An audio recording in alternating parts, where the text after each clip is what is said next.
Well, with us now are the Libyan rebels man in London, Guma El-Gematy, the journalist Nabila Ramdani, who specialises in Middle Eastern and North African affairs, and the former Foreign Office Minister, Kim Howells. As a Libyan, how was it that Colonel Gaddafi was able to hold power for 40 years?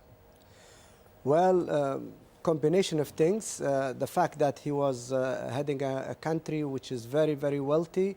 He had a lot of money. He could buy his way. He could pay for a lot of his mistakes. He used a combination of co-option and coercion. He decimated all the political opposition from very early on. He disbanded political parties.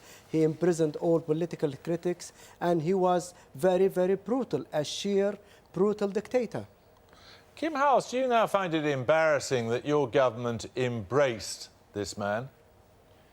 Well, I'm not sure embrace is the right word, but... Well, it was almost literally an embrace when Tony Blair shook his hand. Well, I don't know what his personal relationship was like with Gaddafi, but I do know that it was very, very important to persuade the Libyans and persuade Gaddafi in particular to give up those programs that he had to try to develop nuclear weapons and biological weapons and so on. I mean, if that hadn't been achieved, well, one wonders what the situation would be like in Tripoli today. This isn't going to be over, is it, Nabila Ramdani, until he is somehow captured or killed or something?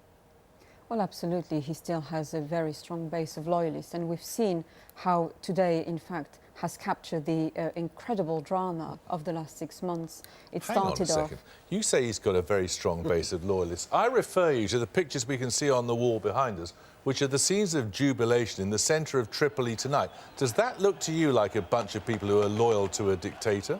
No, not at all, but they are also, and it is, I'm afraid, a reality, loyalists which are infiltrated within the vast majority of the Libyan populations. And we have seen, in fact, you know, when the rebels reached the Green Square yesterday, quite easily, in fact, the resurgence of very bitter infighting by snipers, pockets of resistance, and indeed, you know, ongoing battles. And this is something which is bound to be to carry on, I'm afraid. Guma El-Gematy, how do you read that analysis? Out of reality, out of this world, few hundreds of snipers and mercenaries does not equate to a wide base of loyalists. That is absolutely ridiculous. No, even, by the way, tonight, even Gaddafi's own hometown, Sirte, his own tribe, Gaddafi, are now negotiating to come over to the revolution, and they totally disowned him. This man has no real support or loyalists in Libya whatsoever. He has used thousands and thousands of mercenaries and snipers. We have arrested many of them, and that is where he drew his strength over the last weeks and months. I would love Guma to be absolutely enthusiastic about you know, this revolution, and the scenes of jubilations are entirely justified tonight. But what I'm trying to say is that let's not forget that the Libyan society is deeply entrenched with all sorts of differences, tribal rivalries, geographical rivalries, ideological rivalries, and in all sorts of conflicts you have a built-up of grievances, of resentment, a desire for revenge, of retaliation, and this is not going to be sorted out overnight. Let's not forget that it's an important point to make, but the young men we have seen storming the Gaddafi compound today are in the end young men with guns, and Libya today, Libya's population today, is amongst probably the most heavily armed in the world. And one of the more youthful, too. Absolutely. Kim Howells, if either of those things is true, we're in there for quite a long time to come, aren't we? I think we are going to be in there for a very long time to come. I'm not sure what it's going to look like, but the most pernicious legacy that Gaddafi leaves Libya with is the lack of a viable and working political system. And so one's got to be created. And at the moment, as your other guests have said, there's a power vacuum there. There's the potential for disaster. And so I think we've got to do everything that we can to try to help the construction of a democratic system of government there that people can identify with. And that's not going to be easy, because for 42 years, he's ruled it as a despot.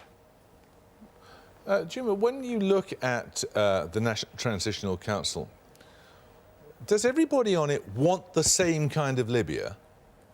Absolutely, and those fighters as well, those freedom fighters. And there is absolutely unanimity on what type of Libya we want. We want the... But unanimity beyond let's get rid of Gaddafi.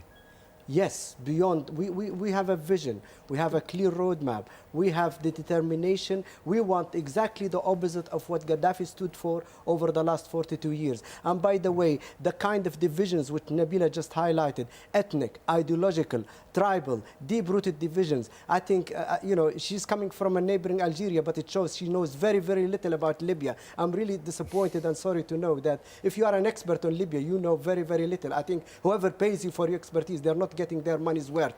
Libya is the most homogeneous Arab society. We do not have any religious divisions. We do not have any sectarian divisions. We do not have any ethnic divisions. No tribal divisions? Sorry? No tribal divisions? No, the tribes of the few tribes... No divisions even between dissidents in both the West and the East? Isn't it true that your headquarters are in Benghazi and most of the fighting is being done by rebels come from the West? That's totally been exaggerated and inflated. The people of the East are the most determined people that Libya will be a united country with Tripoli as the capital.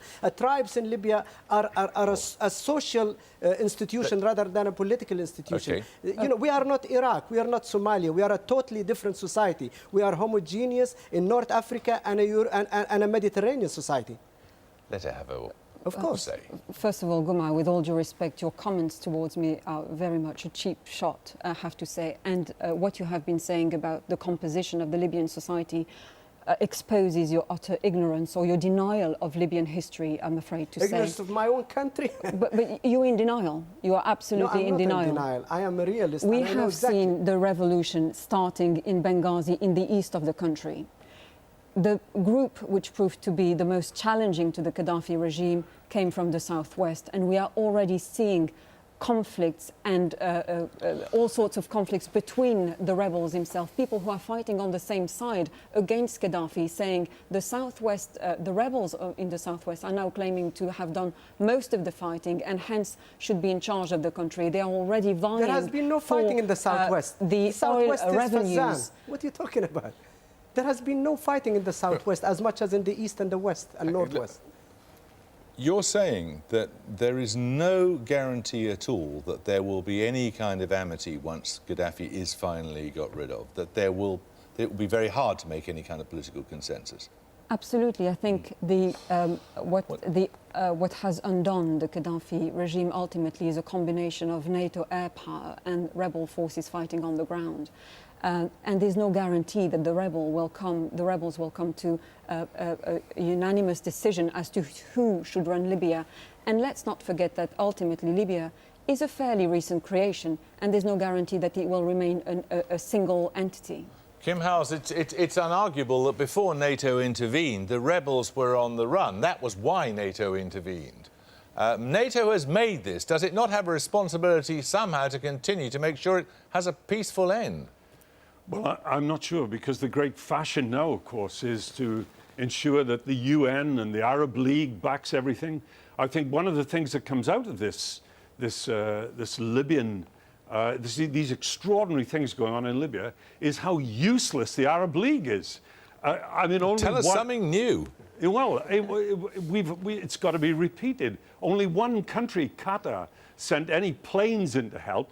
And apparently they ran out of fuel and they weren't used. Including munitions. And I think it's extraordinary that, that people believe that there aren't going to be any problems in the future. I think all of these dictators in the Middle East are going to be dreadfully worried about what they're seeing going on in Libya tonight. OK, thank you all very much indeed. Thank you.